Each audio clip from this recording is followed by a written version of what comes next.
दोस्तों, जिस दौर में सुप्रीम कोर्ट देश की सबसे बड़ी अदालत भी खामोश दिखाई देती है, उस दौर में इस जानदार जज ने सरकार का बैंड बजा दिया।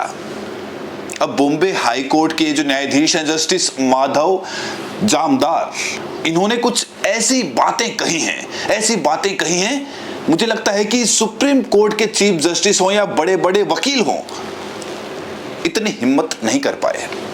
और जज साहब ने एक मुकदमे की सुनवाई में कहा, और किससे कहा? पुलिस कमिश्नर मुंबई के, कि क्या आपने देश के नागरिकों को, देश के सिटीजन्स को आपने क्या सरकार का गुलाम समझ रखा है? क्या सिटीजन्स यानी जनता सरकार की गुलाम है?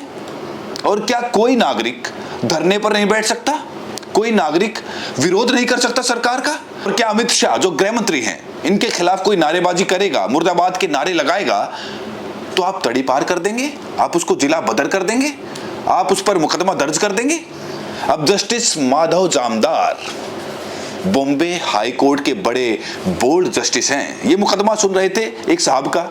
अब ये जो साहब हैं, बड़ी मुश्किल से फोटो मिली, इनका नाम है सैयद अहमद चौधरी। चौधरी साहब छोटे मोटे बिजनेसमैन हैं, 49 साल की उम्र है, ठीक ठाक घर है। साहब चुनाव लड़ गए। अब जब चुनाव आदमी लड़ेगा, और वो भी पार्टी थी SDTI, social democratic party of India, तो साहब क्या हुआ कि इन्होंने कुछ धरने किए, कुछ प्रदर्शन किए। आदमी जब राजनीति करता है तो धरना प्रदर्शन, मोहल्ले वालों के दुख तकलीफ में सड़क पर खड़ा होना ही पड़ता है, नारेबाजी करनी पड़ती है। तो इन्होंने नारा लगा दिया, सरकार मुर्दाबाद। अमित शाह का मामला था तो अमित शाह मुर्दाबाद। और हुआ क्या? पुलिस कमिश्नर ने, मुंबई की जो पुलिस थी, सईद चौधरी के खिलाफ उन्होंने मुकदमे दर्ज किए।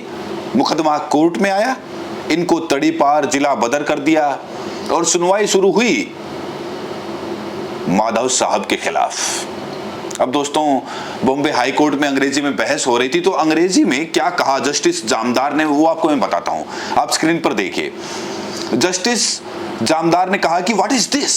पुलिस कमिश्नर, उनके नुमाइंदे, सरकारी वकील सब थे वहां पर। उन्होंने कहा कि व्हाट इज दिस, ये क्या हो रहा है? All citizens are being made slaves of Indian government.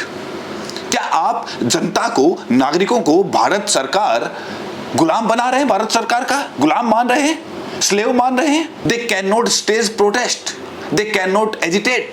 वो विरोध नहीं कर सकते, वो प्रदर्शन नहीं कर सकते। What is all this? ये सब क्या है?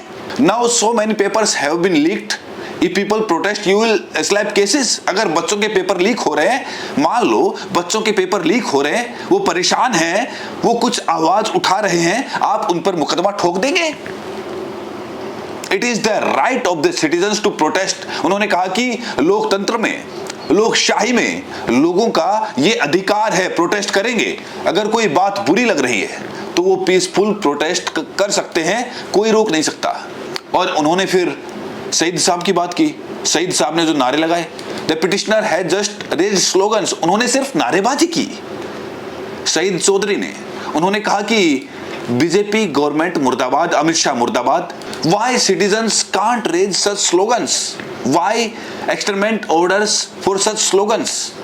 इस तरह के नारेबाजी क्यों नहीं कर सकते? अगर अमित शाह से परेशानी है, मोदी से परेशानी है, तकलीफ है उनकी नीतियों से, फैसलों से, तो नारा क्यों नहीं लगा सकते मुर्दाबाद का? जरूरी है जिंदाबाद करना। और दूसरी चीज, क्या आपने तड़ी पार कर दिया सिर्फ इसी मामले में? ये कोई मुकदमा है? और साहब यकीन मानिए कि जस्टिस जामदार ने क्लास ले ली पुलिस की। उन्होंने कहा कि ये बेबुनियाद मुकदमा है, इसमें कोई दम नहीं है। और दोस्तों, अगली बात जो आपको सुनाऊं तो आपको सैल्यूट करना पड़ जाएगा, आपको, इस आदमी को, इस जज को, कि हिंदुस्तान में आज के दौर में भी कितने बोल्ड, कितने ईमानदार और कितने वाकई देश के लिए जीने वाले लोग हैं। जज साहब ने अब आगे क्या कहा? उन्होंने महाराष्ट्र विधानसभा को भी नहीं छोड़ा। उन्होंने कहा कि डे बिफोर यस्टरडे, एक दिन पहले, 1 10-year-old child was killed in an accident. कि इसी शहर में, मुंबई शहर में, एक 10 साल के बच्चे की मौत हो गई थी एक्सीडेंट में, दुर्घटना में। शायद मुझे लगता है वो जिक्र कर रहे थे, जो पेड़ गिर गया था एक बच्चे पे, उसका जिक्र कर रहे थे। उन्होंने कहा कि इतना दर्दनाक हादसा हुआ, एक बच्चे की मौत हो जाती है बिना किसी कारण के। चाहे वो स्कूल जा रहा था, चाहे कहीं जा रहा था। और असेंबली, महाराष्ट्र की जो असेंबली है, उसकी नाक के नीचे घटना हो रही है, एक बच्चे की मौत हो रही है, और क्या डिस्कस कर रहे हैं? अब सुनिए। State Assembly was discussing how a presiding officer is elected and how is shifted from one party to another. What is this?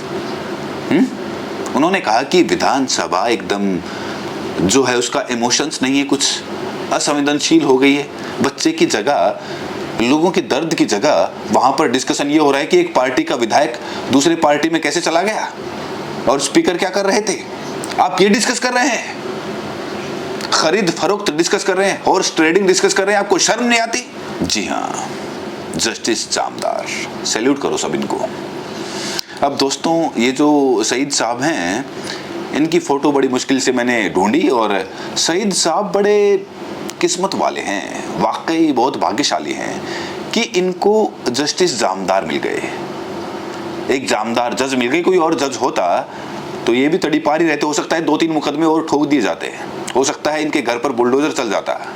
Justice Jamdar, इनकी वजह से सईद चौधरी को इंसाफ मिल गया। लेकिन सवाल ये, बड़ा सवाल है कि हिंदुस्तान में ऐसे कितने लोग हैं चौधरी साहब की तरह जिन्हें इंसाफ मिल जाता है, जिन्हें अपने केस में जस्टिस मिल जाता है, जिनके खिलाफ फर्जी केसेस हो रहे हैं, एनकाउंटर हो रहे हैं, फेक एनकाउंटर, हथियार फेंकने के बाद पुलिस मार दे रही है। भरत तिवारी का एनकाउंटर आपको याद होगा, बुलडोजर चल जा रहा है बिना किसी बात पर,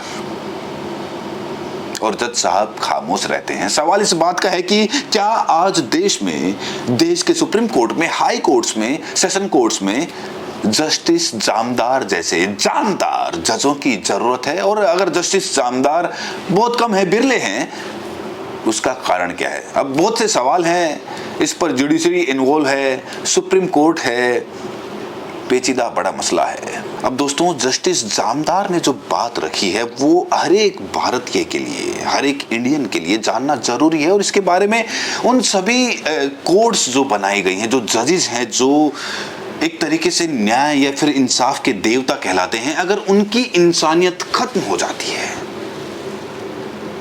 तो ये पूरे देश के लिए दुर्भाग्य की बात है। फिर हम किसे कहेंगे न्याय का देवता? अगर उनके अंदर संवेदनशीलता बचेगी ही नहीं, अगर असेंबली में ये मुद्दे डिस्कस होंगे, जबकि एक बच्चा, 10 साल का बच्चा पेड़ गिरने से, सरकार की कुव्यवस्थाओं की वजह से मौत के घाट उतर जाता है, तो उस पर कोई चर्चा नहीं होती, सरकार की नाकामियों पर कोई बात नहीं होती, और गोदी मीडिया दिन रात उनका ही गुणगान करने में लगा हुआ होता है, उनकी इमेज चमकाने में लगा हुआ होता है। तो यहाँ पर एक सवाल जो हर एक भारतीय के मन में उठना चाहिए, और लाजमी है उठना, कि आखिरकार हम भरोसा करें तो किस पर करें?